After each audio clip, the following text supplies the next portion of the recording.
That's the meridian. That's all right. We're going to go ahead and get started here. You would have been shopping. And we'll let our wonderful chair call the meeting to order. Which one is that? All right. Welcome, everybody. I'm Mark Duldig-Utrovsky. There will be a test on that at the end. And I'm happy to see all of you today. New faces, old faces, and in-between faces. So without further ado, I want to call this meeting of the Hampton Roads Community Advisory Committee to order. Item 2 on the agenda is the approval modification of the agenda. This is an opportunity to add or delete items from the agenda. If any member desires consideration for something to be added, speak now or forever hold your peace. Any additions? Anything that you have conscientious objection to that is on the agenda? Okay. So then we are going forward as per this document in your hand. Without objection, those, do we have a count? We do. We have a quorum. Okay. So without objection, the agenda is approved. Public comments. No public comments received. Okay. Is there anybody present today who would like to make a public comment to this body? Okay. Hearing none. Moving on. Item 4, summary minutes. The draft December 2024 meeting minutes are attached. Do I have a motion to approve the minutes of that meeting? Motion to approve. Thank you. Is there a second? Second. All right. All in favor signify by saying aye. Aye. Okay. Any opposed? Okay. The minutes of December are approved. Okay. Into the meat of it. Item 5, the HRPDC HRTPO summary report. Our liaison, Mr. Quan McLaurin. Ooh, do I dare say this in public? HRPDC DEI and Title VI Civil Rights Liaison. Those are still good titles as far as I'm concerned. Will you share with us Yes. some information? Before I go, do you mind if we do a round table of introductions? Oh, absolutely. That's okay. So before I go into our summary report, if we could just go around briefly, share our names, the organizations that we're representing today. That way we just have a bit more familiarity in the space. Again, my name is Quan McLaurin. I am the DEI and Title VI Civil Rights Liaison for the PDC and the TPO. And also the staff liaison for the CAC. Afternoon, Gary Harris, Managing Director for the Center for Sustainable Communities, also Project Manager, Eco District Hampton Roads. All right, and Tom. Todd Nichols, Deputy Director of the Hampton Roads Military and Federal Facilities Alliance. Rick Dwyer, Executive Director of Roma. Jimmy Fay, I have an insurance agency on the peninsula with the Chamber of Commerce. Josh Torres, I'm Industry 60 and chamber member on the peninsula. Frank Katrupi, representing Newport News. I'm Brad Martin. I'm a civil engineer with WPL Site Design in Virginia Beach. Betsy Crystal, Hampton Roads District, Transportation Planning Section. Travis Davidson, representing the city. Sharon. I'm Sharon D. Anderson, and I represent the beautiful city of Portsmouth, Virginia. Lauren Roberts Carter, the Vice President of Marketing Communications for the Hampton Roads Chamber, and I represent Norfolk. I'm Drew Lumpkin. I'm with the Hampton Roads Executive Roundtable. Malia is Health Equity Director at the Virginia Beach Public Health Department, and I represent Portsmouth here. Joe Turner with the BDC and TPO Communications Manager. Katie Johnson, HRBT. Monty Mason, William and Mary. Hi, everybody. Welcome. I'm Bob Crum. I'm the Executive Director of the Hampton Roads Planning District Commission and the Hampton Roads Transportation Planning Organization. Really appreciate everybody coming today for what I think you're going to find to be a really interesting discussion. So. Oh, Rob, I'm sorry. Rob, why don't you? Rob Cofield, HRTPO, HRBTC. We jump back to the table and then we'll pick it up over there. I'm Keith Moore, Senior Vice President, Virginia Western. Destiny Harrell, founder of strategy firm The Blessed Road. Steve Cook, I'm the Chief Innovation Officer for the Hampton Roads Workforce Council. Janetta Jatsic, Coordinator at the Hampton Roads Chamber, and I'm here representing Thrive, our Young Professionals program today. Bradley, do you want to? Sure. Bradley Weidenhammer, VDOT with the HRBT Expansion Project. Good afternoon. Good afternoon, everyone. My name is Amari Love. I'm the Communication Specialist for the HRBT Expansion. Glad to have you guys. Daniel Oganyemi with William & Mary's Baton School and Valence.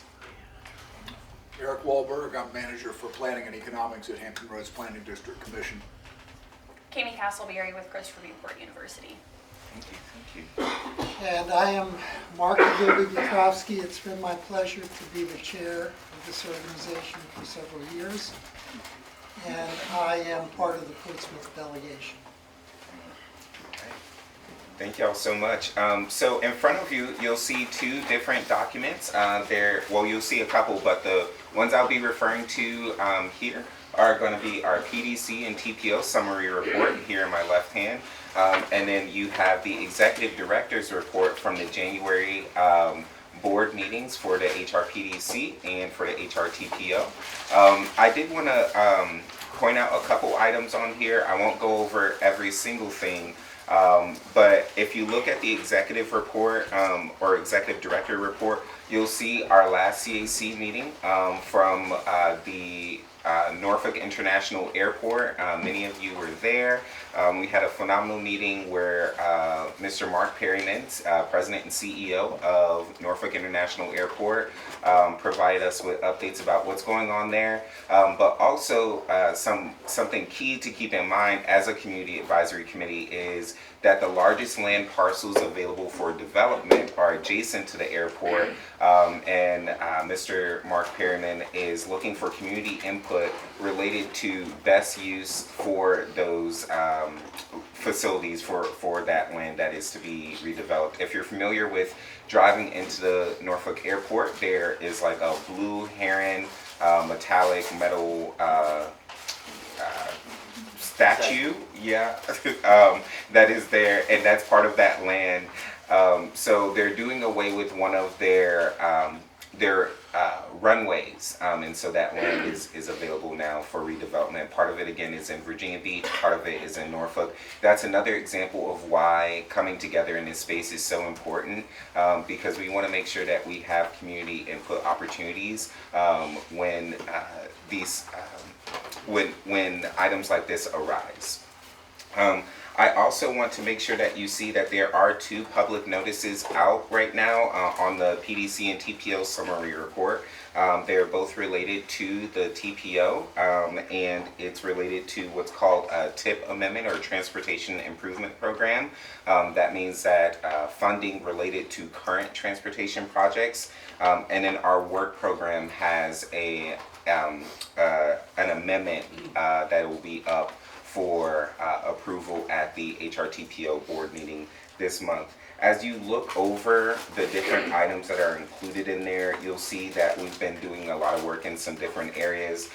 One thing that I wanted to point out to you all here is our climate action plan. We are still working on that. That's housed in our water resources department. In front of you, you'll see a RAC card that relates to a climate pollution reduction grant. There's a QR code on the back there where you can connect to our website. We had a webinar on the 22nd of January. It went very well. We had 94 attendees, which is really good attendance for a Wednesday night, people to join us to talk about a climate action plan, right? You know, And we've gotten over 200 survey responses. If you haven't gotten a chance to provide your input into the climate action plan and into that survey, I ask that you take a moment before it closes on the 24th and just provide your input. This is the first time that we're coming together as a region to develop strategies and plans for how to tackle climate-related issues that are pressing us as a region. Many of you may know we're a coastal region. We're right here by the water. So sea level rise, recurrent flooding, extreme storms, and other climate-related impacts, will be present here in Hampton Roads. And so how do we mitigate, how do we adapt to those changes? So your input is so important in sharing it with those networks. But I will end there. If you have any questions about any of the items that are in either the Executive Director's report from January or the PDC TPO summary report, please let me know, and I'd be more than happy to answer those for you. All right. Okay. Item number 6, the HRBT Hampton Roads Bridge Tunnel Expansion Project Update. This will be Bradley. Bradley's going to be presenting it. So. Okay. All right. And Bradley will be presenting, Bradley Weidenhammer, did I say it properly? Yep, you got it. All right, we'll be presenting from VDOT. All right. Good afternoon, everybody. My name is Bradley Weidenhammer. I'm with VDOT, operations manager on the project. I've been with VDOT for a little over 21 years now. Spent some time in our district planning office, working in land development. Since 2011, been involved in tunnels, worked on the Midtown Tunnel project. Prior to this project, a little bit of full circle. I think back when we were finalizing procurement of that project, I did present to this group, so it was my second time in front of everybody. I will say if you call me in another 13 years, I might not answer the phone. So take advantage of this one. Yeah, going to talk about the HRBT expansion project. I start with I call it the Hampton Roads lie detector test. Who's never been stuck in traffic at HRBT? Y'all passed, so thank you. So we'll get rolling in. It is more than just a tunnel project. The tunnel gets a lot of the focus and attention for good reason, but really we're improving this entire 10-mile corridor from about Mallory Street over on the Hampton side to the left, all the way to almost 564 on the right, which includes widening the interstate and bridges along that stretch. So ultimately our corridor will be 4 lanes in each direction, 2 GP lanes, and then 2 express lanes, which is part of the overall express lanes network that I'm sure you all are familiar with. So on both sides of our project are those express lanes projects. So it does become difficult as you're driving through to figure out where one project ends and one project begins. We do have a lot of work going on in the corridor, but we do coordinate with them really daily to make sure all these projects are moving ahead. So the overview, we awarded the contract in 2019. Project cost $3.9 billion as a design build project. Funding, I don't have to spend as much time talking about funding. I'm sure you're all aware of HRTAC and all the work they're doing to deliver some of these projects, but 92% regional gas sales tax through HRTAC is really, for a project of this size, really unheard of in how we're funding this project. So we do, this wouldn't be possible without the support of HRTAC, and that last 8% is really some of the work on the project that isn't necessarily to add the capacity, but to come back and rehabilitate some of our existing bridges and redo the trestles is really the 8% there. So project partners, VDOT is the owner, HRTAC obviously funding partner, and then HRCP is our design builder. So unlike some of the other projects, specifically Midtown Tunnel, where that was a long-term concession that included not just construction but operations maintenance, this project is really just design build. Once the project is built, VDOT takes ownership for all the ongoing maintenance as well as administering the tolling for the express lanes. So as far as what makes HRBT unique, this is the first bored tunnel that VDOT has ever done. If you're familiar with all of our other tunnels in the region, we used immersed tubes where we fabricated all the elements off-site, brought them to the location, dredged the channel, lowered them, connected them. So this is sort of new technology for tunneling, especially in some of the softer soils that we have here. This is the second largest TBM for a roadway that's ever been utilized, the largest being in Seattle, and only the third bored vehicular tunnel in the U.S. Seattle, Port of Miami were the other two. Chesapeake Bay Bridge just completed their bore, which would make them the fourth. Really the benefits here is the impacts to navigable channel. As you know, we have the largest naval base, deepest port on the East Coast. The marine traffic that goes in and out of that channel is pretty incredible if you sit out there and watch it, even for an hour. So by working underground, there's no impacts above ground to the marine channel. We have continuous operation, not run down by weather or winds. So another unique feature is our slurry treatment plant. We have a model of that back here. So the slurry treatment plant and the TBM really are partners. As the material is excavated, our slurry treatment plant processes the spoils and also reuses the slurry that's used in the boring process. As far as what makes up the tunnels, we have it's made up of tunnel segments. So you can see here, each of these pieces are a segment. 9 segments make a ring. So as the tunnel advances, these are installed ring by ring. Once one is assembled, the TBM advances from there, and then another ring is built behind it. So that's really the process. So for the entire length of both tunnels is 2,388 rings. So times 9 is the number of segments that goes into this. So these are manufactured up in Cape Charles, barged down to the project.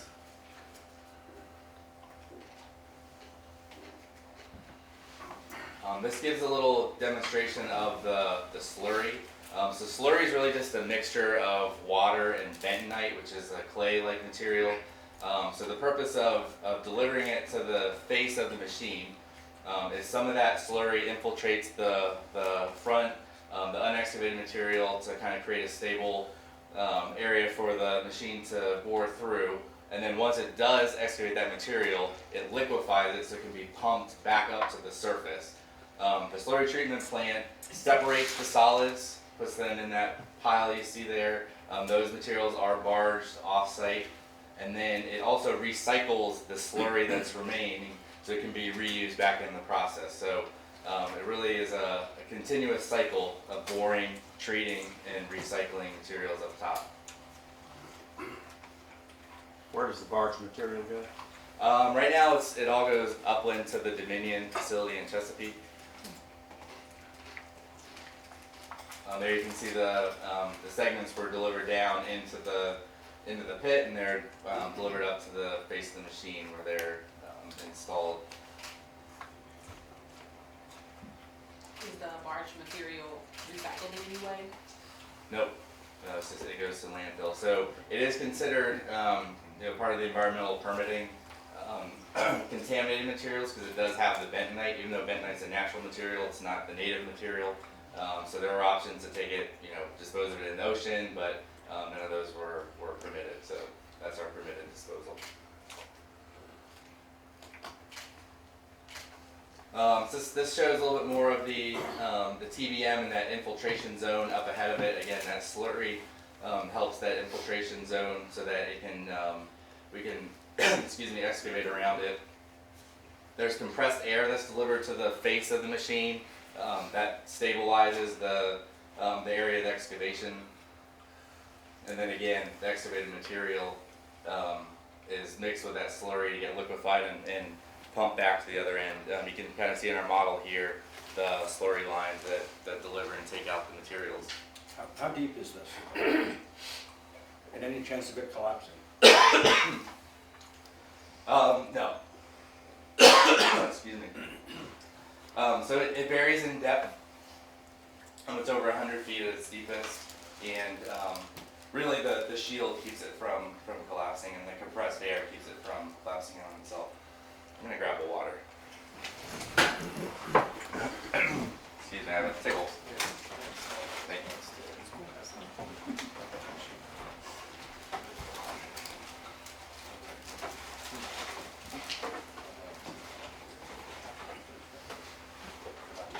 So here you can see the lowest point of the new tunnels in relation to the existing tunnels.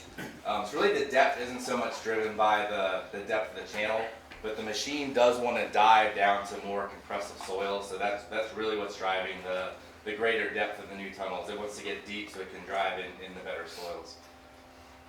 You can see some of the alignment differences. There is a slight curvature away from the existing tunnels to minimize any potential damage.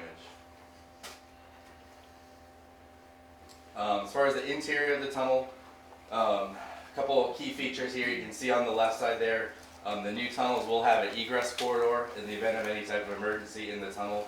People can evacuate into those doors spaced about every 300 feet through the tunnel.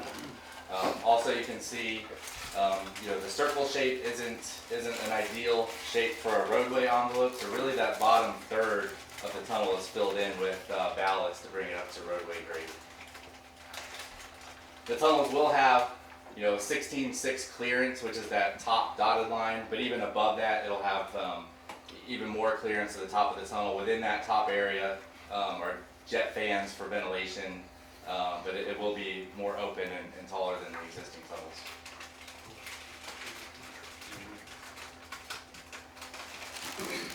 As far as progress, on our Hampton side, this is looking at the Mallory Bridge.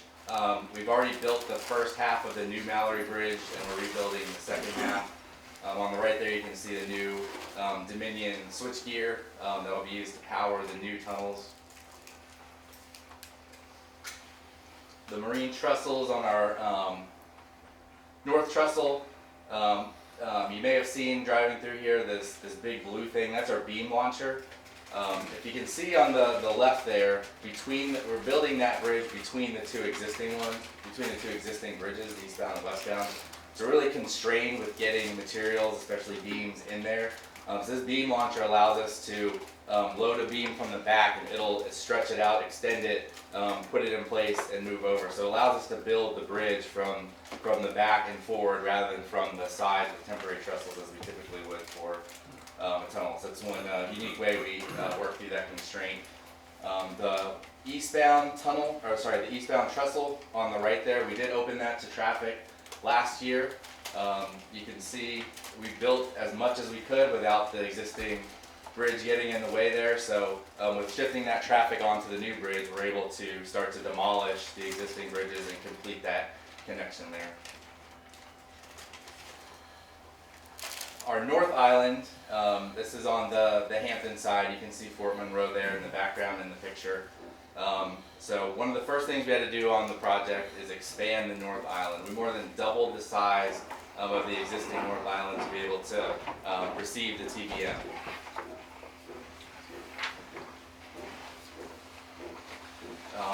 This shows some progress of where we're at now. We've just finished excavating the approach. So to the very left will be the trestles that you'll drive down into the new tunnels. This picture shows the TBM just before we restarted boring of the second tube. Part of the shaft there on the bottom is a base slab that's about a 9-foot thick pour. This is VDOT's our largest pour that we've ever done. You can see a 31-hour pour, over 5,000 cubic yards.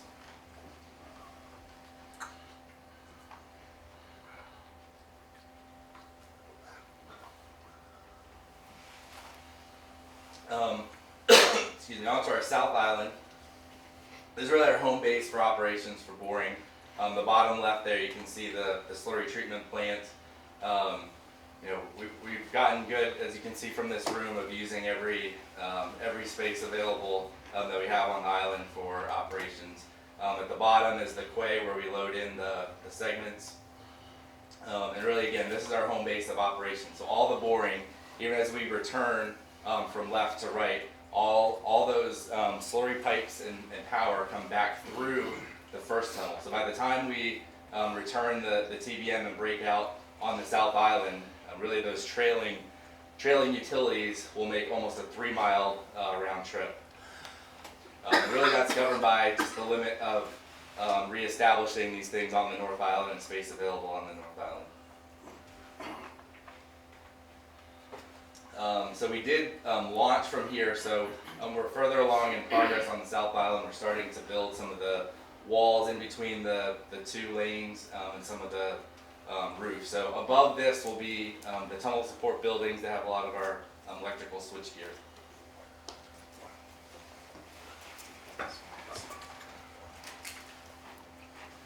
This shows the extension of the South Island to meet up with the new trestles. So south trestles, so similar to what we did on North Island, we do plan a traffic switch later this year to put eastbound traffic on that new trestle. Really similar situation as we get down to Willoughby. The existing structure is in the way of making that connection, so we built really as much as we can before we need to get traffic shifted so we can demolish. Scheduled to open again spring, late spring, possibly early summer of this year. Couple things that you probably observe if you've driven by it is really the height of the new structure. Couple reasons for that, really resiliency of the structure. Getting it higher gets it out of some of the sea spray, which really takes a toll on some of the bridge components. You also probably notice the super elevation of that structure. From the bottom, it looks extreme, but really it's a standard super elevation of a roadway. So you won't really notice it when you drive, but it does look impressive from the bottom. Looking at our interstate widening, again, we're widening all the bridges in the corridor. On the right is the Willoughby Bay Bridge. Eastbound, we should be shifting traffic onto that eastbound portion later this year so that we can finish the rehab on the left side and continue widening of the westbound structure.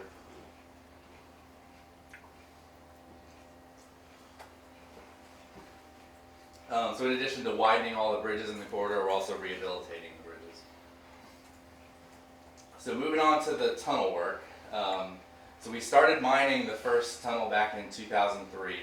Each bore is about a 1-year evolution. So the HT, which is our express lane tunnel, started on the South Island and the Norfolk side, moved over to the North Island Hampton side. That was about a year, and we're now making that return trip. So our TBM, our model here, it's over 400 feet long, more than the size of a football field. So you can see in this picture, really the first 3, it's made up of 4 separate gantries. Only the first 3 gantries even fit in the pit. The 4th one there is kind of on the bottom, so as the machine progressed, we were able to slide the 4th gantry over in place to continue the boring. Again, they are twin tunnels. 1,191 rings made up the first. You can see some of the stats on the progress of our best days and best weeks. Again, because of the nature of the partnership with the slurry treatment plant, they really count on each other. So, while we could advance the machine more quickly, we also have to process all the spoil. So it really is kind of a dance between how the excavation is going, how the slurry treatment plant at the top is going, and some of the other water treatment. So they kind of find that balance as they do their work.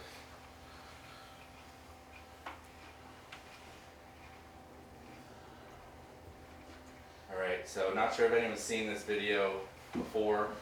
I've seen it a lot and it's still cool every time I see it. This is back in April when we did the breakthrough of the first tunnel.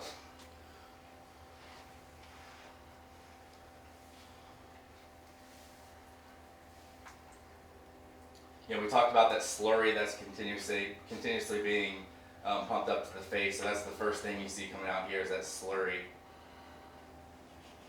and the breakthrough. So it was an impressive day. The culmination of a lot of work. And you can see kind of for scale that person there. The TBM is 46 feet in diameter. So you can see our our picture over here, that's really up to the middle floor of the 4th floor of our old project office. So pretty impressive machine. So once we did break through, kind of the next big challenge we had was to turn the machine around. We utilized what we called a nitrogen skate. So you can see here, we built this cradle. The cutter head and the shield are on that cradle. On the bottom of that cradle are rubber bladders that we actually injected compressed nitrogen gas into. On the bottom of the pit, we placed the metal plates and greased those up to reduce the friction. So combination of introducing that compressed nitrogen and the reduced friction of the floor, we're able with the pulleys to actually move the thing around. So it's sort of similar to when you're moving furniture, you put the pads on to make it a little easier to move around, kind of in combination with a reverse air hockey table, kind of that little bubble of air, reduce the friction just enough to pull it around. So we have a video of this. So really this was done within one 8-hour shift. So this took a lot of planning, a lot of pre-planning. This is the largest application of this that's ever been done in the U.S. So this was really a risk element for the project, but it really was a huge success.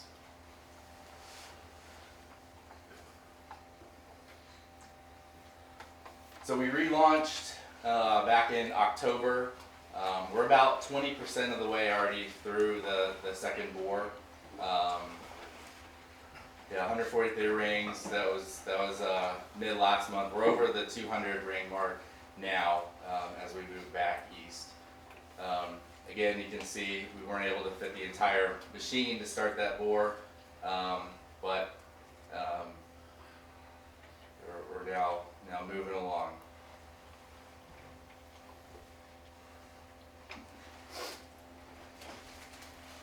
A couple other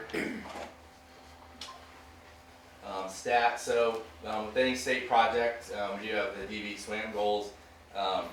If you're familiar, it's usually a percentage of a project. A project this large, that percentage equals a large dollar value. We are meeting and exceeding those goals. I think just a lot of work with the team. Some of the environmental challenges, you probably heard about some of these. Through the environmental permitting project, we did identify a number of endangered and protected species.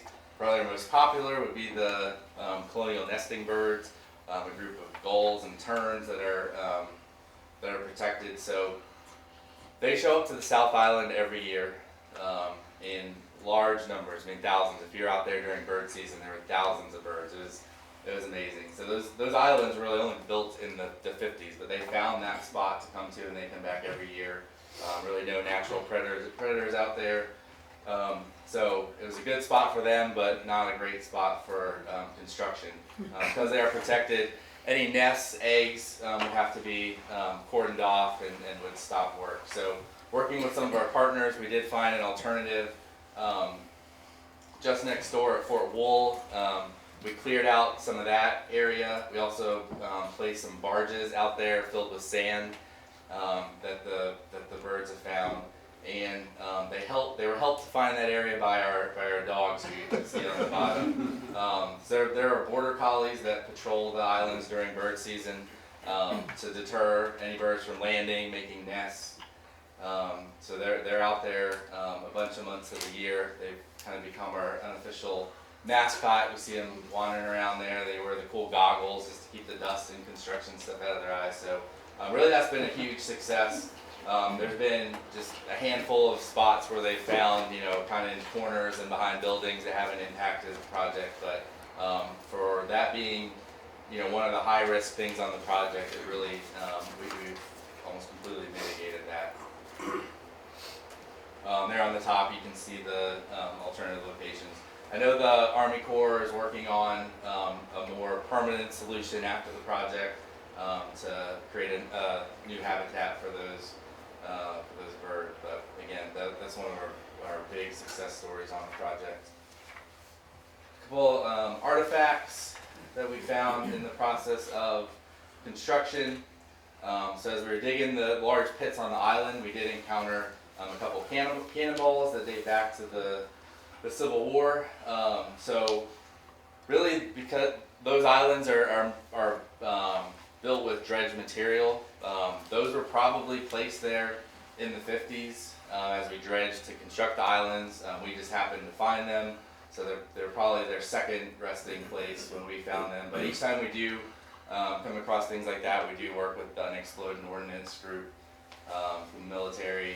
A couple of them were live that had to be dealt with, but so a couple of interesting things. On the right are our timbers that we found as we were dredging to expand the North Island.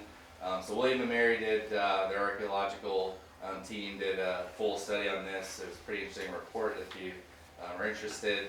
Really they were able to trace the granite that was around the shipwreck to the same materials on Fort Monroe. That they were also able to link up with a site up the Chesapeake Bay of the source of these. So really they kind of uncovered the full history of this this vessel that it sunk. Can you share the report? We can get a link to it. Yep. So probably our most surprising find are right up here in front of you, but we did discover mastodon bones in the process of boring the tunnel. So as the material comes out of the machine, gets processed through the slurry treatment plant, it goes up through a series of magnets that pulls out any metal. But the operator one day did see these pieces, which just looked a little out of the ordinary. Pulled them. Upon further review with agencies, they were confirmed to be mastodon bones that were down under the channel. So it's the furthest east, I think, that we've discovered mastodon bones, but certainly was not on our list of things we were looking for when we started this project. So that's the first time I've ever seen a mastodon bone in person, so pretty cool find there. As far as outreach, similar to this, we do outreach through the community. We've been to many community groups. We're always open to more, so if you have a need, please reach out. See our love sign here in the picture. We can see it in person today out there that represents the project. So I went through this pretty quickly. I guess one thing I didn't really touch on, but the question that we get a lot is how do we steer the machine? So each of these segments has a little bit different geometry. Depending how you place them in the ring, changes kind of the face, the planarity of the face, and really that changes the direction of the machine, whether it's left, right, up, or down. So this kind of demonstrates that depending how you align those segments changes the way, the curvature of the tunnel. So that's really how the tunnel drives. As it pushes off from the ring before it, that dictates slightly the direction that it's going. So you can pass that around if you want. A couple other things. So project completion. Right now we are scheduled for February of 27 project completion. So that sounds far away and not very far away at all. So we are, every day making progress towards that date. I'll leave it some time for questions here. I know there's probably a lot of interest, but go ahead. Does that machine ever stop, or is it just continuous? It does stop. So as they're putting in rings, there's that cycle that it'll continue through the day. Really, we have most times on the weekends it'll be shut down for maintenance. There's a lot of routine maintenance that goes on. At the cutter head are all the tools that grind through the earth. Occasionally they do need to be replaced. Right next to you, the bottom right, is actually one of those tools that's worn down. So that weekend is really the time that they'll replace worn tools and do a lot of the routine maintenance on the TBM. Towards the back here are long spools of cables. So as the machine advances, those flexible cables will extend. Once they get to the limit of that, they'll put in rigid cables and start the process again. So really there's always a lot of work that happens in the trailing ends here, a lot of routine maintenance, and again, tool maintenance. So that's typically what weekends are reserved for. I have a question. You said that the tunnel, there was a door. So how many people can get inside of it? So the inside the door in that egress corridor, those corridors in both directions go all the way up to land. So that's the way that someone would just walk out. So it can fit the entire occupants of the tunnel. There's been modeling, pedestrian modeling, just to make sure, you know, we kind of do almost a level of service for, like we do for a sidewalk, almost for that corridor, to make sure that people can get in a specified amount of time if there would be an emergency. Are they ADA compliant? So they are to get in and transit. Once you get to the ends, there are stairwells, but there are refuge areas there if someone would need to get additional assistance to get up to the top.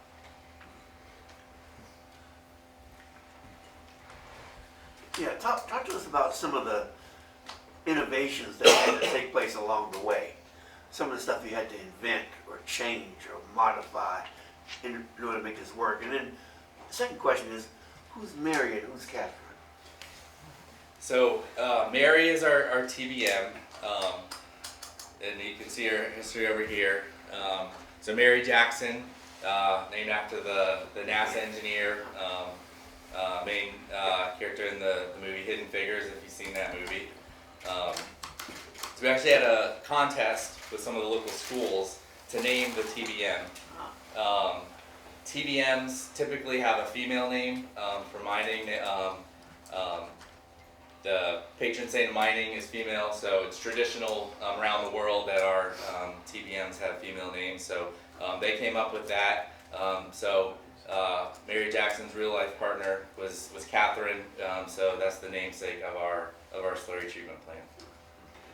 As far as the innovation, really the TBM, you know, the technology for soft soil TBMs has really allowed this project to move this way. You know, rock tunnels have been happening for a long time with TBMs, but soft soils and the variable density with the slurry is a relatively new thing. Even, you know, this machine is very different in how it can treat variable densities than even the Chesapeake Bay Bridge Tunnel TBM. You know, they look similar, but a lot of the technology is different. So really that's probably the thing that allowed this project to advance with this TBM. And is any of the waste making its way to the landfills, or is it all being repurposed? So the spoils, the solids that are excavated out are all going up to the landfill. The water that's used in the process is recycled and reused.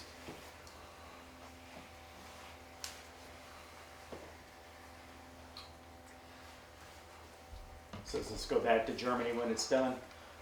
It will. They'll salvage what they can from it. These machines are very, very specialized, so not a lot of value in reusing it on another project. Really, the risk of reusing it on another project really doesn't make it viable. But yeah, they'll salvage what they can. Yeah. If anyone's in the market for a big old cutter, cool to display. Not sure how feasible it is. Yeah. Can you explain why the dredge material is allowed to go to Craney Island, but the mining material has to be landfilled?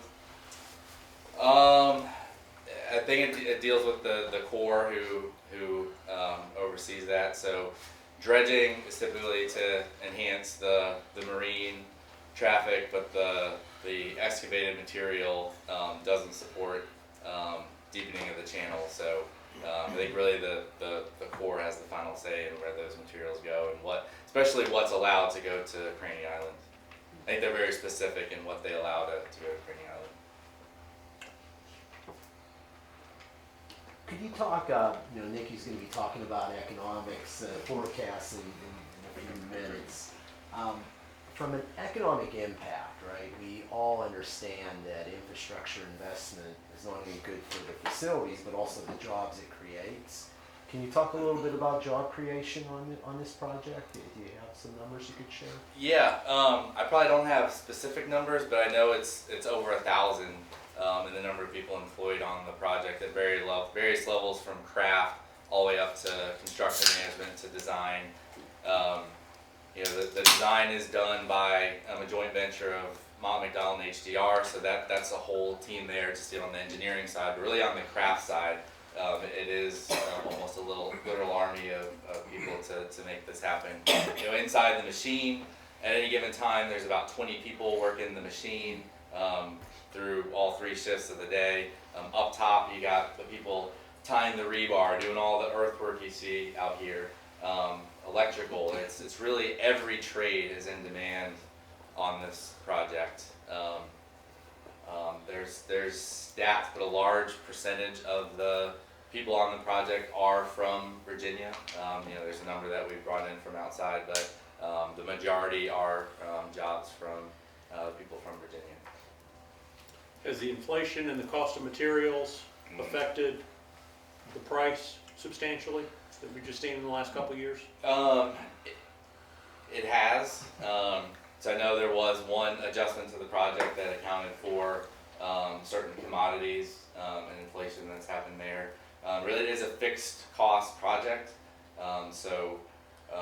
While we have made some provisions, some of the contract amendments, really the contractor is responsible for those for the most part. Yep.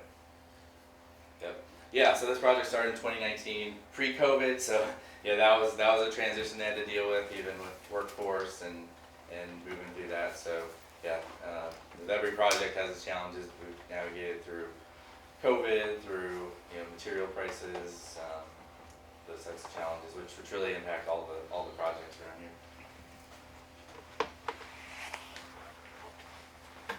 Mr. Chairman, if I may mention one quick thing.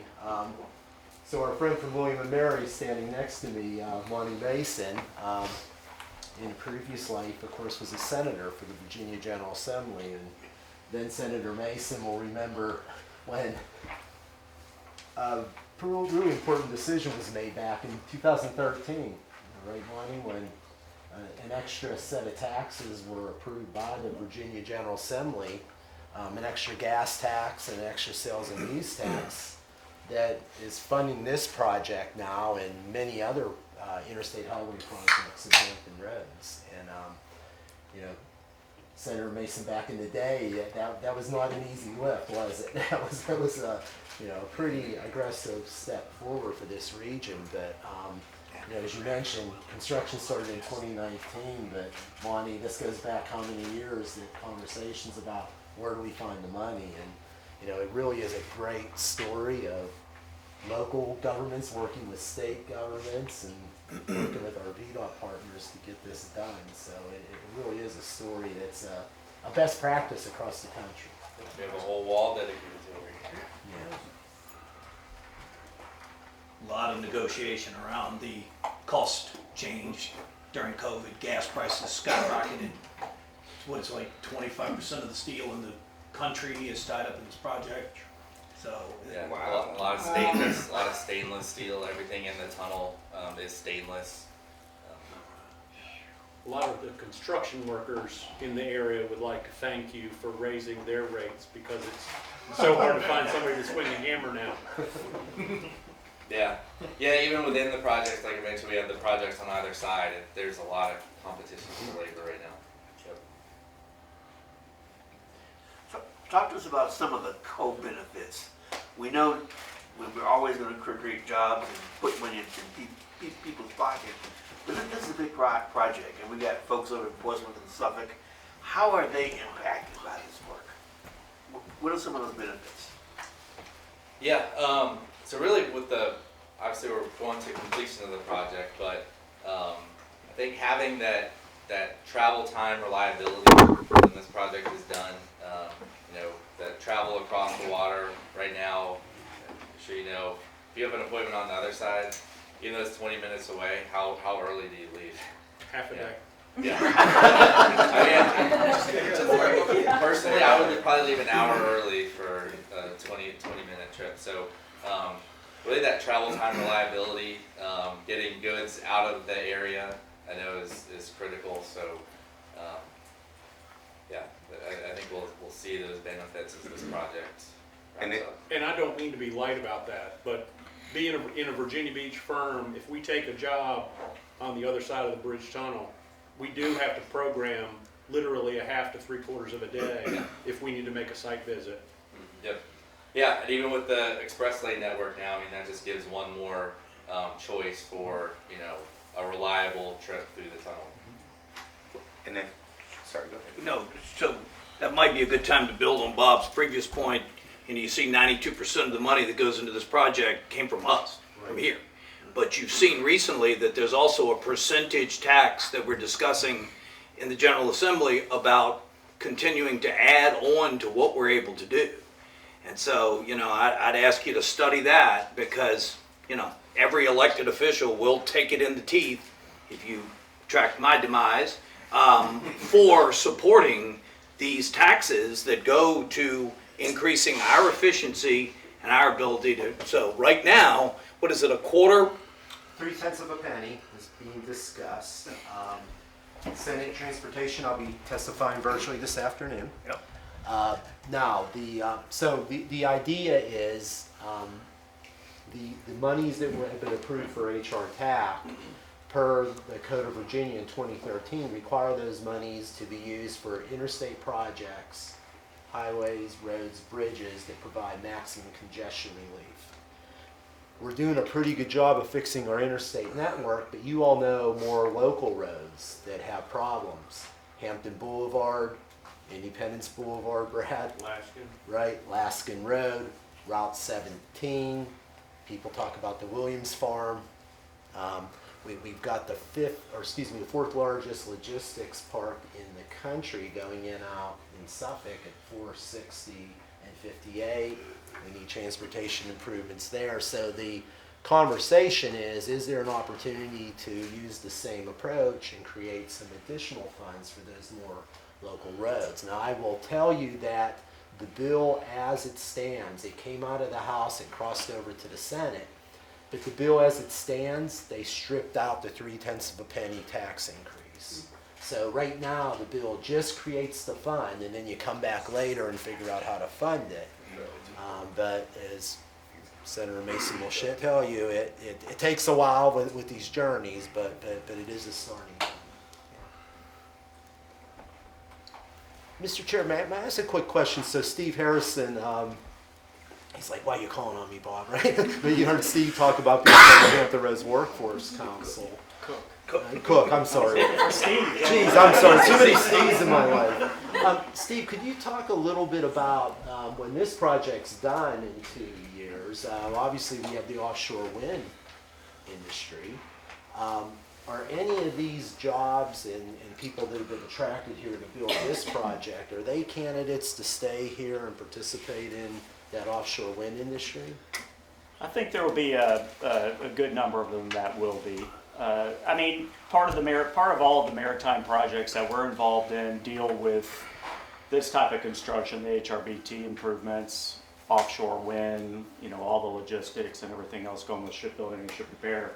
And we like to say that a lot of it can move around with the skilled trades and the activities that we've got with our local educational providers and, you know, talking to different companies and stuff. We worked with Hampton Roads Connector Partners when they first came on the scene, wanting to make sure that they were getting all the help they could from our side of the house, making sure that they're meeting some of the numbers that they were looking for that Bradley mentioned earlier.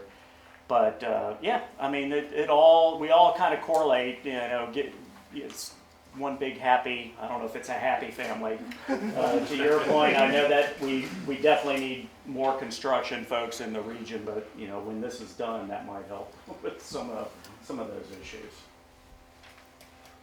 I'll also just add, if any of you are familiar with our regional connector study that have been going on for a couple years, the HRTPO has been working to and has completed that study. If you're interested, I definitely would encourage you to check it out. It's available on our website, but it's an exploration of what additional solutions may be available for crossings, more on that Suffolk, Portsmouth, Newport News side of our region. So as we are talking about February 2027 and how close that could be, also be thinking about, you know, what other potential projects may be coming to our region in the future. And so again, that's the Regional Connector Study, and that is on the HRTPO website, and I can share that if anybody would like.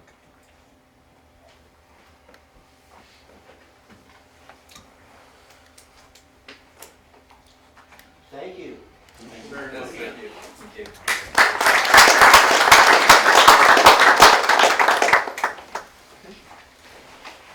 Thank you so much, Travis. I really appreciate it. So that brings us to item 7, Hampton Roads 2025 Economic Forecast with Ms. Nikki Johnson, our regional economist.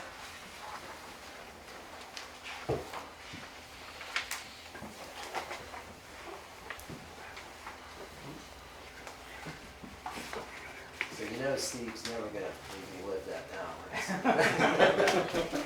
We'll be reminded. Oh, but we don't go on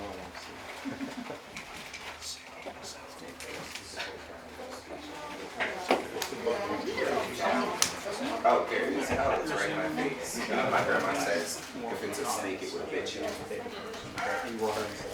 Sorry, go ahead, Nikki. Thank you so much. Right. Good afternoon, everybody. I'm Nikki Johnson. I'm the regional economist from the HRBT.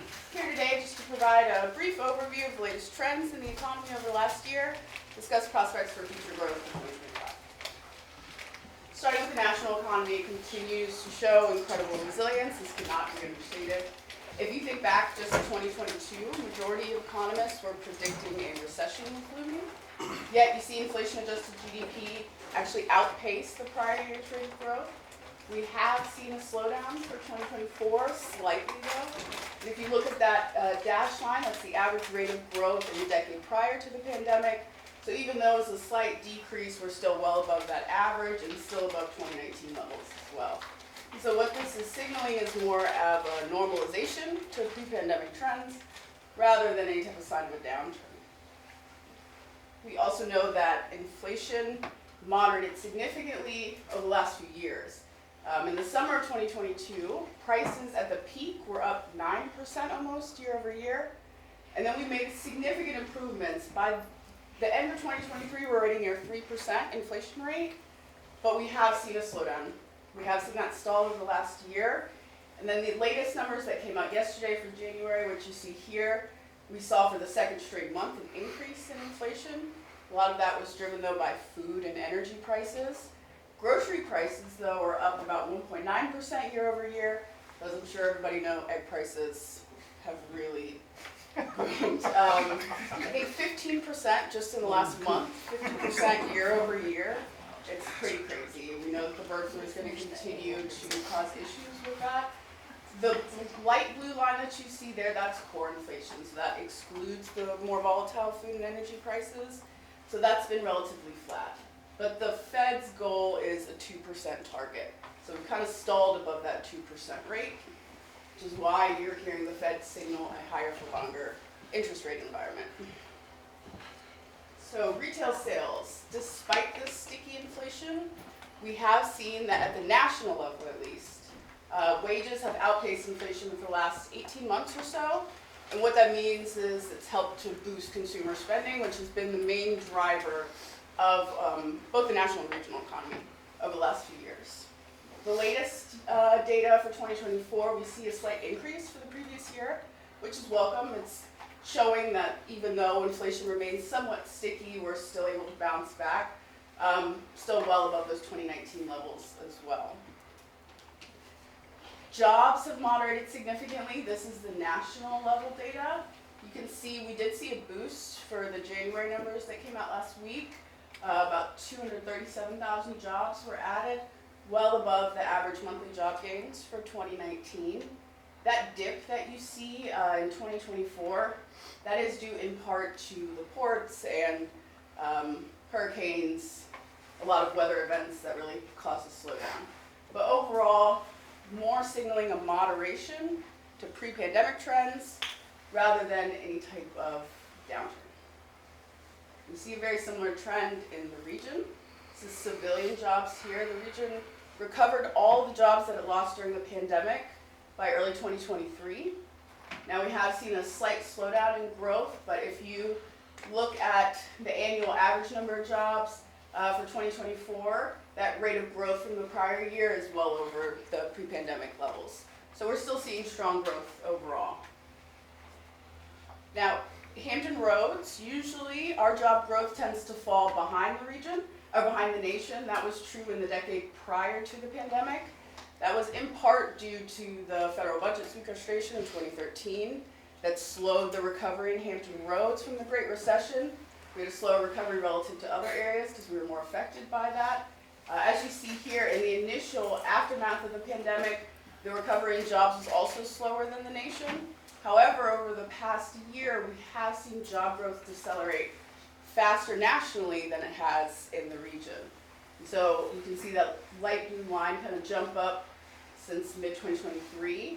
So this data just looks at the year-over-year change. So the latest numbers for December show you that jobs were up 1.7% year-over-year in the region compared to 1.3% nationally. Civilian labor force and employment in the region also has moderated, but still remains strong.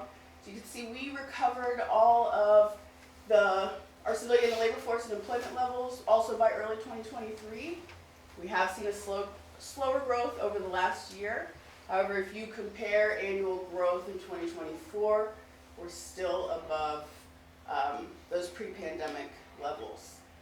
Overall, what we're seeing is a general cooling of labor market conditions. We know that in an elevated interest rate environment, we've seen that firms have been more cautious when it comes to hiring and expanding, but they have been hesitant to fire. So at least at the national level, we have seen that total U.S. hirings are at their lowest levels since 2013, yet layoffs have remained relatively stable. And so you have seen some impact on the unemployment rate. However, this has shown signs of stabilizing. If you think back to a year ago, we thought it was going to start trending up, which is why you saw some initial rate cuts, but it has stabilized. Hampton Roads unemployment rate tend to fall below the nation. You can see we are actually below 3% for the latest numbers for December, well below pre-pandemic averages. If we look at what industries have added the most jobs in the last year, you can see it's concentrated in healthcare services, private education, construction, of course, and business services. Government jobs, you can see there in the middle, we did add jobs year over year, but if you compare it to 2019 levels, we have not made a full recovery. Leisure and hospitality, however, actually had the fourth highest share of job growth over the past year. We made a full recovery in 2023, but we are seeing signs of a slowdown in the tourism industry. Here you can see hotel revenues in the region have started to decline over the last year, and we think this has something to do with a national trend that we're seeing where there's this bifurcation in hotel performance. So with sticky inflation, what we're seeing is the demand for travel for low and middle income households has begun to slow, but yet at the other end, high income households, so the luxury and upscale markets are still seeing strong demand. So we do think that that's having an impact here in the region. Defense spending. So 2024 defense spending increased for the third straight year, $14.6 billion. We're actually above 2019 levels, which is strong. No defense spending authorized for 2025. Based off of what I've heard latest, we do expect it to continue to provide a boost for the region overall. We did see container volumes fall slightly from that initial boost during the pandemic. However, we do still expect robust growth outside of any issues with tariffs, which do have the potential to, of course, slow container volumes to the region. However, despite the port strikes and everything, the Port of Virginia still saw strong container volumes throughout 2024. Turning to the housing market. So we know we saw a huge boom in home sales in the initial aftermath of the pandemic. And then following that, we've seen a significant decline. Now that decline did slow in 2024. You can see we're right around levels that we saw in the year previous. However, we're still well below 2019 levels. We're actually at levels last seen since 2015. So a significant slowdown in home sales overall. Why? Mortgage rates, right? So mortgage rates were at a historic low in the summer of 2022, 2.5%, 2.7%, spiked. The peak was upwards of 7.6%. We are seeing an increase again with inflation expectations increasing, but this has really slowed the demand for home sales. This has caused what's known as a lock-in effect. So if you bought a home in the summer of 2021 at 2.5%, we know that most mortgages are fixed rate mortgages, not adjustable rate. And so now if you want to sell your home, you're facing a 7% mortgage to buy a new house. So what that means is a lot of people are just holding off waiting. And so that's really depressed home sales, especially existing home sales, which accounts for 90% of all homes sold in the region. And so at the same time, we're also seeing interest rates and cost of construction affect new construction home sales. So building permits did decline year over year in 2024 as well. So what does that mean? Even with the slowdown in demand, if supply is not efficient enough, we're still going to have issues with prices. And so that's what you see here, the number of homes. So at the lowest point in 2022, when home sales were really booming, take about 1 month to sell off all of the existing inventory of homes sold within the region. So we've made some improvement, but the latest numbers for December, you see about 2.2 months. We're still below levels that we last saw right before the pandemic. And so if you don't have a sufficient enough supply to meet demand, you're going to continue to see constraints on home prices. So this measures the change in home prices. From January 2020 to the latest one from 2024, November, you can see that the typical value of a home in Hampton Roads was up 48%, 53% in the nation. We are seeing slightly faster growth over the last year. You can see Hampton Roads, typical home values are up 6 percentage points, while in the region, in the nation, it's about 4 percentage points. We see a similar trend with rents. Over the same period, we see in Hampton Roads rents are up 46% compared to 38% in the nation. As you can see, home values were rising faster nationally, but in the region, we're facing faster rent price growth. That was also true prior to the pandemic. And then if you look in the prior year, growth has accelerated faster regionally than it has for the nation. There's a lot of factors that go into that, and so we do need more data to really kind of parse out why. But we are continuing to see that trend across the region. There we go. So what does this all mean? I know I flew through that very fast. The fundamentals of the economy remain strong, but uncertainty clouds economic forecasts. I usually provide a forecast. I'm definitely not going to give you a number. There's so much uncertainty right now. It's meaningless, right? But we do know that the fundamentals of the economy remain strong. If defense spending authorized for 2025 remains the same, if there aren't any significant changes, we do expect that to continue to provide a boost for the regional economy.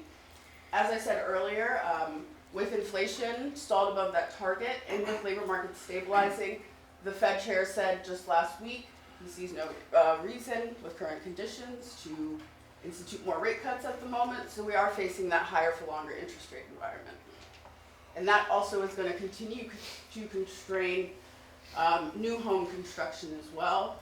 We're going to continue to face that affordability crisis that was occurring well before the pandemic, worsened during the pandemic, and it's still a problem now. We know that the PDC is working on the regional housing strategy to see where the gaps are that we can increase supply. That's really the main thing to focus on in order to reduce prices. But as I said, a lot of uncertainty looming, which really makes forecasting difficult. Any questions? I guess so. So with the government buyouts looking like, I think what last I saw, like 75,000. And of course, you know, we depend on the government area, or the government a lot. Wondering if you guys have heard anything as far as how much of that would be in our region. And then of course, but the military also saw a huge influx of people, applicants.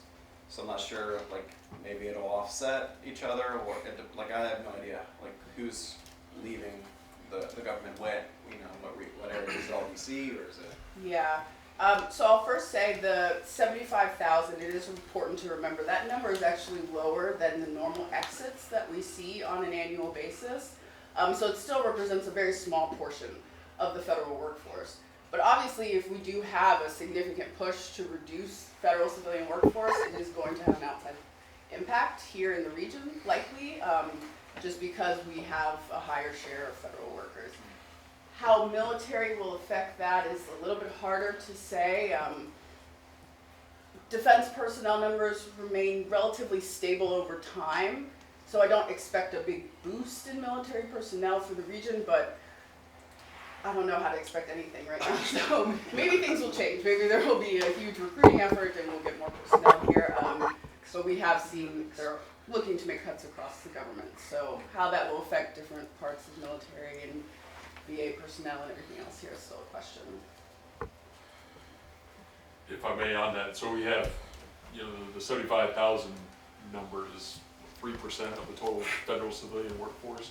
So even if you carry that into Hampton Roads, there's roughly 60,000 federal civilians in the region, so that's 1,800, you know, maybe. Again, not huge numbers. And as far as the military, that's all governed by N-String. I think the numbers in terms of volunteers, all the services have put a lot of effort into recruiting, so the recruiting numbers are up. So they're basically able to hit their targets now, whereas before they were falling short. But there's not, Congress hasn't approved a large increase in the number of military personnel. So as Nikki said, I would expect, unless there's some big change here, that would stay relatively steady. Nikki, I think in the different sectors of growth slide, information was at the bottom. Is that information technology? Yes. Go ahead, I'm sorry. Oh, sorry. No, go ahead. Do we expect that to grow with like the Vadi project or the fiber ring completion for our region, the data center with Ferguson Labs, like more?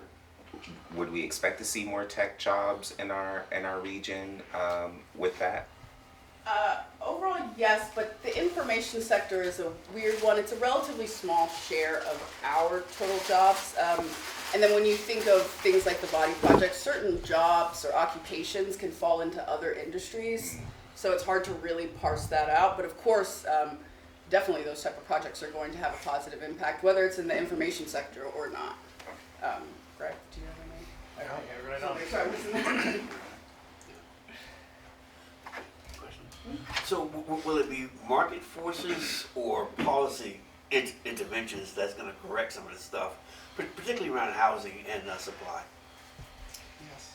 I think it needs to be intervention. Like I said, we had a housing affordability crisis before the pandemic, right? And so this was something that needed to be addressed with some type of formal strategy. And this isn't just a Hampton Roads issue. This is a national issue. We just are not building enough new housing. Then we're well below levels that we saw during the Great Recession. And so I don't think it can necessarily be business as usual. Of course, as the economy continues to stabilize, it will help to reduce some of those burdens, especially on construction. But that's assuming all else equal. We have a lot of uncertainty moving forward. But yes, under those certain trends, it will help ease some of those pressures, but it definitely won't fix the problem on its own, I believe. How do we compare to other economic districts within Virginia? Like, how are we tracking alongside our Virginia neighbors? Thank you for kind of boosting my report there. So we have a benchmarking study that I put out in November, and that's actually where we benchmark the region to comparable MSAs across 10 or 12 topics, whether it's housing or the general economy, transportation, So thank you for the plug, Quan. That is available on our website. If you'd like a paper copy, you can also reach out to me. Yes, but it also depends on what sector you're talking about. We have seen strong growth in some aspects of the economy. We definitely still lag in things like wages and stuff like that. So it depends on what aspect of the economy you're talking about. Thank you. Any sectors that are expected to show the most growth? For this year, I think like I said, the uncertainty makes it really hard for me to pick anything out. I do know that we have a lot of construction projects in the pipeline. How is inflation, construction costs going to affect that? So there's a lot of planning, there's a lot of things that we think should help boost, but are there going to be other factors that can slow that? So I think that's difficult to try to parse out. We have seen since the pandemic a real switch to service sectors, right? That push is still continuing. We saw strong growth, especially if you compare total jobs pre-pandemic to now, especially on a percentage level. The strongest growth has been transportation and warehousing, right? And that's a trend that we also saw nationally as people moved to online shopping. You saw this push to service sectors. I do still think that will continue to some extent. Maybe tariffs might affect that in terms of, I don't think that would affect it in the immediate terms in jobs. I think the immediate term would be more of an effect on inflation, but if it does bring jobs back, then maybe we might see more jobs in manufacturing. Do we have any major manufacturing around here for like steel or anything? None of that's around here, is it? It's more like Western Virginia. Yes. You mean producing steel, or? Yeah, like any, well, I guess we would, probably our train system, our ports would, I don't know if we would switch to more export, being able to export more, because I know we import a lot. Well, we're the largest exporter of the coal, coming out of the ports here. Mm-hmm. There's a lot of manufacturing that goes on in our region that people just don't think about. Yeah. I mean, you've got some big companies, not to mention the ship repair and ship building, to just name the big one, they're the largest industrial employer in the state. So, and unless I'm wrong, Rick, unless we're seeing something different, I don't think defense spending is going to be hurt too much. Hopefully, not much, because we've got a lot of dollars coming in our region to not only support that industry, but to increase a lot of the educational providers' training capacity to handle what they're looking for down the road. But to Nikki's point, there's still, you just don't know what we don't know yet, and so we're kind of all abiding by and waiting.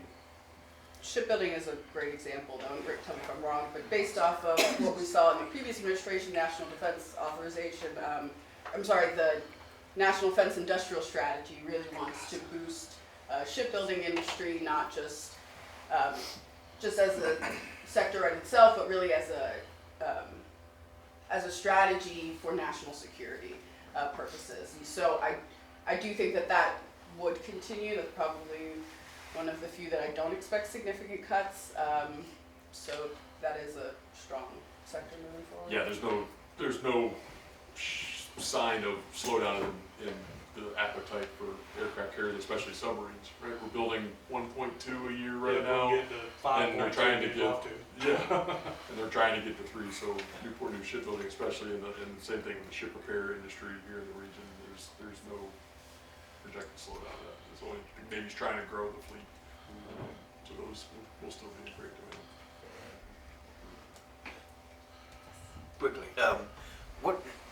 two reports came out recently. One showing a overall decline in population here in Hampton Roads, and another talking about quality of life indicators. How do those tie to what we're seeing there? So I think it's hard to compare directly. Obviously, a year-over-year change is hard to really see that impact in quality. I'm guessing that you're referring to the quality of life survey from ODU. So year-over-year economic changes, you're not going to necessarily see that immediate impact. I think that's harder to parse out.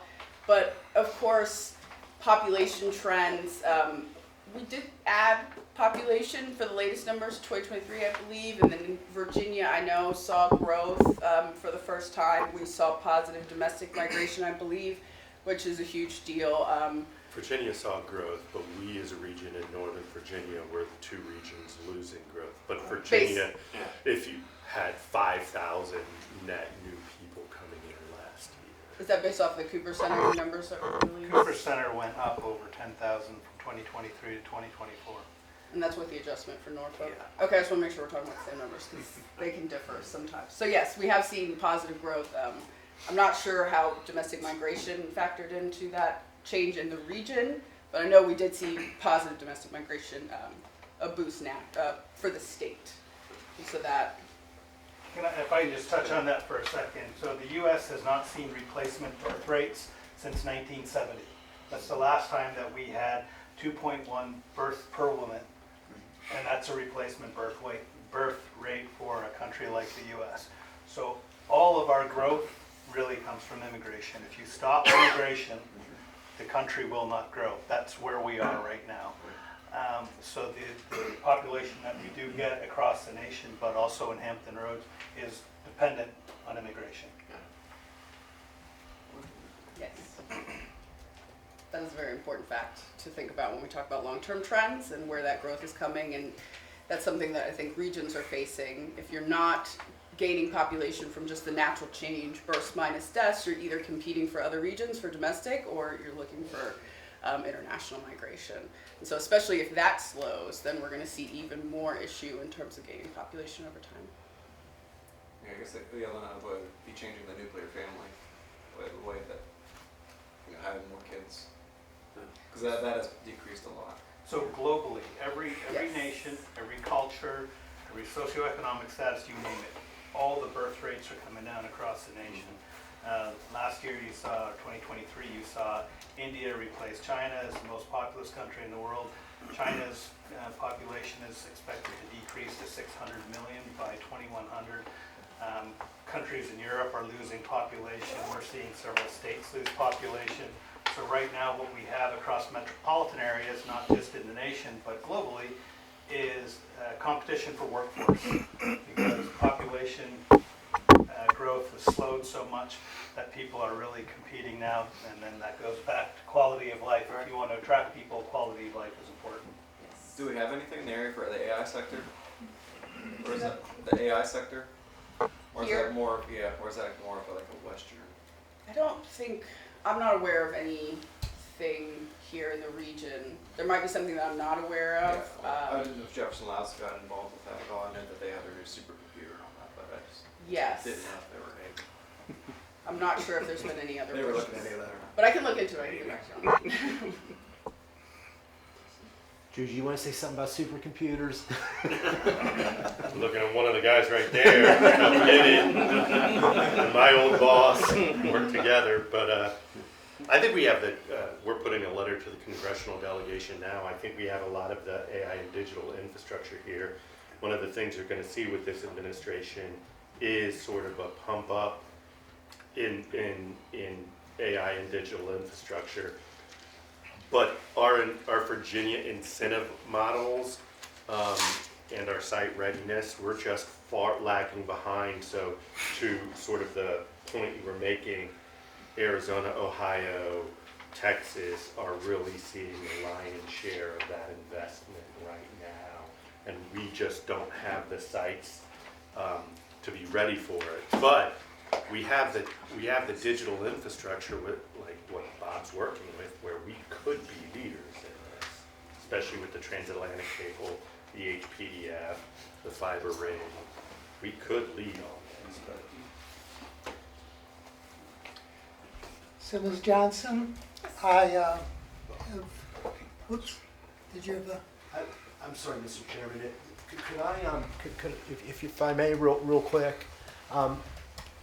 So as a community advisory committee, I'd like to follow up on what Greg and Nikki were talking about with quality of life and the survey, right? Greg does a great job, Nikki do a great job of reminding me of this all the time, right? The race isn't really for growth. What the race is about is quality of life. right? It's about making this community the best it can be for us, our families, our neighbors, our loved ones, right? We want our residents to have a high quality of life, and as Greg pointed out, we are in this incredible competition for workforce with every other metropolitan region in the country. And it's gotten much more complicated since COVID because, right, Nikki, people can live where they want and work just about anywhere, right? So one of the things that would be helpful to Quan and I as we think about what these agendas look like, you're all out in your communities and you know what those quality of life issues are, where we're doing well and where we're not. Quan, it might be interesting to have a conversation at a future meeting of what they're hearing, right? You know, and this is at your neighborhood level, over the fence, you know, what's happening in your neighborhood, where people think we're doing good, where we're not, right? And that really then helps guide us in terms of how we get better as a bunch of communities and as a region overall. So, Quan, maybe that's something we could follow up on at a future meeting, because I think, you know, as we talk about quality of life, that's where you really come in and helping us understand. We're not going to have the knowledge you're going to have with the people you live near or you work with, and that feedback can be really valuable to us. So thank you, sir. I apologize for jumping in there. Yes, sir. Can I throw one thing? Yes, sir. You want to go? I mean, Well, we Go, do go. have, You're we the do have chairman. some other, You're the chairman, sir. we have some other business to transact. So, Ms. Johnson, as I started to say, I have had the privilege of being in 2 of your presentations this week, and I was not asleep in either one of them. So you have done a great job in the dire times.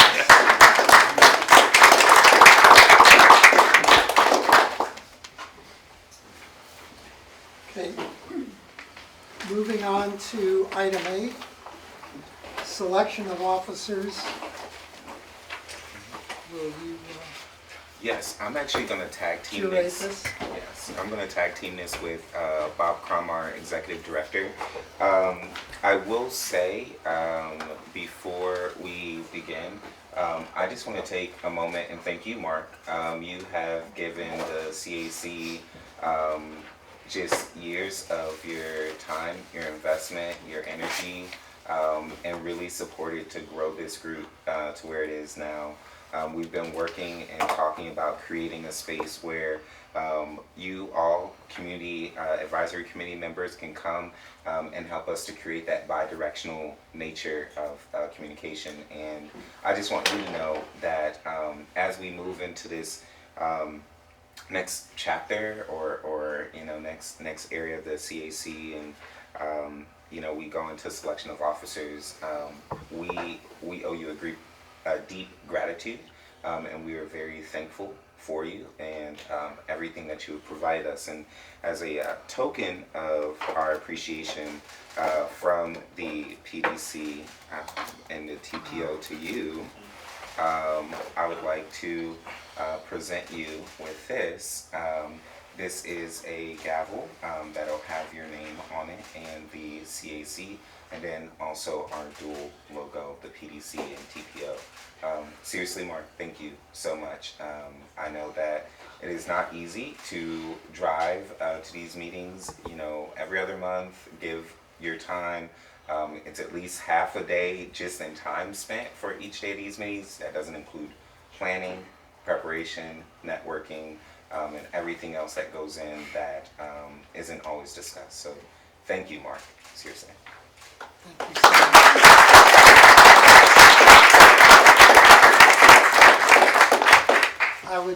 I would like to, don't want to take too much time in this portion, but you have been just the best liaison to work with. You came in on the heels of someone who had been here for years and years. You had to ascend the steep learning curve, and you have just helped this committee immensely in terms of ideas about venues, We have met in more different places within the region since you came on board. And you've helped every member to get a better feeling for the community in which we live, the larger community, just by that. And in so many other ways, you've been supportive of our work. And I'm deeply grateful for having had the opportunity to work with you. And the ongoing leadership of Mr. Crum and the other staff, people, our AV, technical services, and so on. So thank you all. It's been a privilege.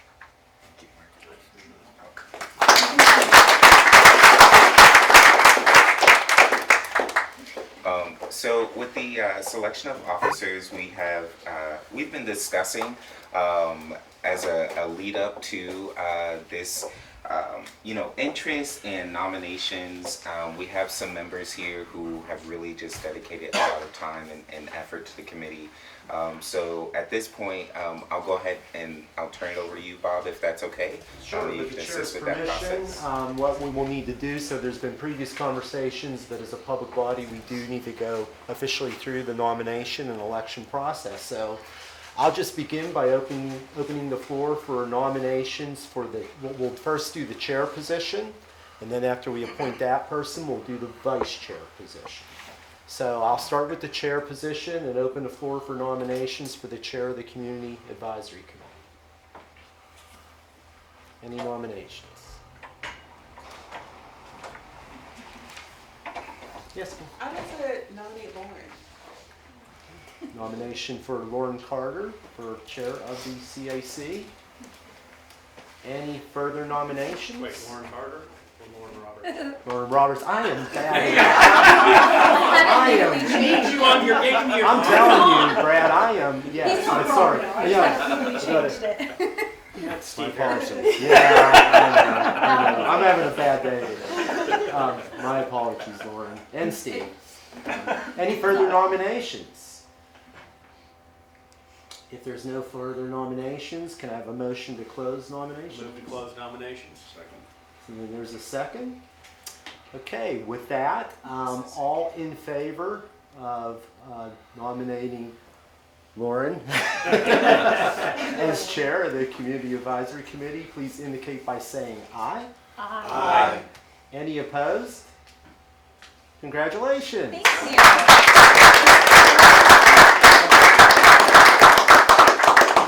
So Lauren, I'll turn the meeting over to you for the nomination of open nominations for your vice chair position. Okay. So do we have nominations or any nominations for the vice chair role?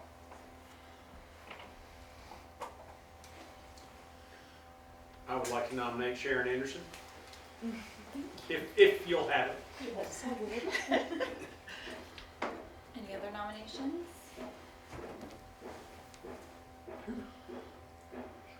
Okay, we're going to make a motion to approve. Well, first we need motion to close nominations. Motion to close, thank you. I'm gonna learn. So moved. There we go. All right, and now motion to approve. So now we'll ask for a motion to approve our new vice chair. So Sharon moved. Anderson. Is there a second? There's a second. All in favor, please indicate by saying aye. Aye. Congratulations. All on right. your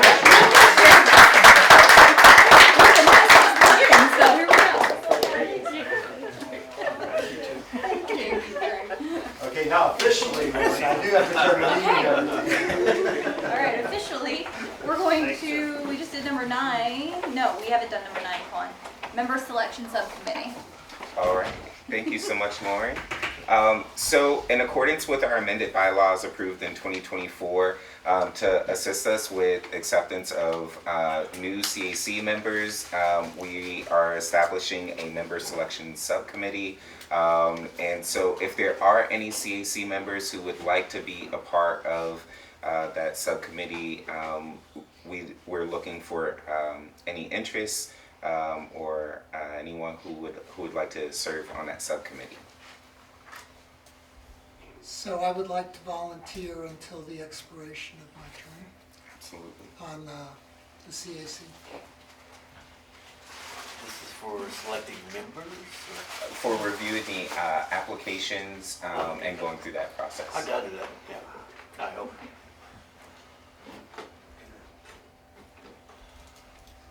All right, and Malia?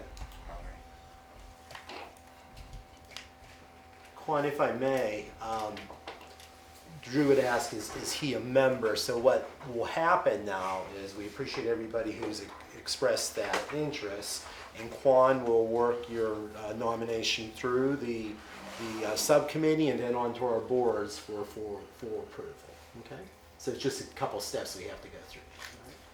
And just to clarify for everyone here, I know everyone may not be aware of the previous process. So previously, you had to have your nomination approved by your locality's mayor. And so we're really trying to streamline that process more so that we can have better representation from our 17 localities of the region, right? As you can imagine, our mayors have a lot that's on their dockets. And so we just want to be able to have that process more streamlined and efficient. And I just put a plug in. So you heard the presentations today. If this is your first meeting, we would love to have you all join the Community Advisory Committee officially. And it's great we have some of our university representatives here. And we need your help bringing more representation from the community. And let me stress, right? We're looking for your neighbors. We're looking for diversity. We need to think about how we engage our young community, and we need to be certain we're representative of our entire region. So please send names and ideas to Quan, and Quan's great at following right up and giving them the information. But there's, I think you're going to find these meetings to be really, really exciting. We've got some great agendas coming up, right, Quan? We do. As a plug, our next meeting is actually going to be in April at Nauticus. We meet on the second Thursday of every other month. I think I sent like the table of meetings to most everyone, but just in case I didn't, I'll make sure that that's included as well on our wrap-up correspondence from here. But we are going to be able to have a tour of Nauticus. They've gone through and done some major upgrades and updates in there. They had a consultant that worked on Disney come in and work on Nauticus here in our Hampton Roads backyard, right? And we'll also get to hear from some transit updates related to our region. Often when we ask about going back to quality of life, Gary, what people want to see improvements in, when we're asking in the climate pollution reduction grant survey, when we're asking in the regional connector survey, we're asking at RTAP, a common denominator that we often hear back is our public transit. And so we'll get the opportunity to hear from our partners over at HRT about what's going on with our public transit here in the region. And we also, I think, may have the Elizabeth River Trail presenting as well. So we'll later in the year be at the Brock Environmental Education Center. So we have a lot queued up for you this year. I understand and I appreciate that coming here to CAC, it takes up time out of your day. It takes away from what other priorities you have. So when you come here and you volunteer your time with us, we want to make sure that we are good stewards of that and that we make it worth your while and that we provide you opportunities to really invest in our Hampton Roads community. Madam Chair? Oh, you're gonna have to teach me, Bob. All right, number 10. You're doing great. Can we do a report out from members? Madam Chair, Yes. point of personal privilege. Yes. So, I'm a big believer in the concept of passing the torch to the next generation. This pin, the regional pin, was presented to me as chair of the Community Advisory Committee. I want to pass this to you for the continuity of the organization, I'm on. and wear it in good health. I absolutely will. Thank you.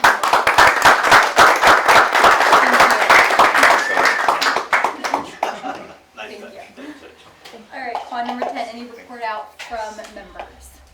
Yes, do we just want to do a quick round robin? If you don't have any updates, that's okay, you just say pass. But any important updates from your neighborhoods, your communities, or your respective sectors? Pass. Yeah, quickly here. Next Saturday, February 22nd, we're having 2 workshops in the morning from 9 to 1. We'll have a breast cancer screening problem solving workshop in Portsmouth. Portsmouth has the highest mortality rate when it comes to breast cancer. So we're trying to fix that. So we're having a root cause analysis workshop. Come on out. We can use your brain power again to try and mitigate these causes, which are impacting our women. Immediately following that, we're going to have a town hall around our project called Cool Down P-Town, which is an extreme heat project that we have in Portsmouth, where we've set up sensors and taken data, and now it's time to action plan. So we need you there as well. Again, that's going to be from 1 to 2 p.m. at the New Bethel Baptist Church in Portsmouth. Come on out. We need you in the morning, in the afternoon. Choose whenever you want to come. Great food as well. Thank you so much.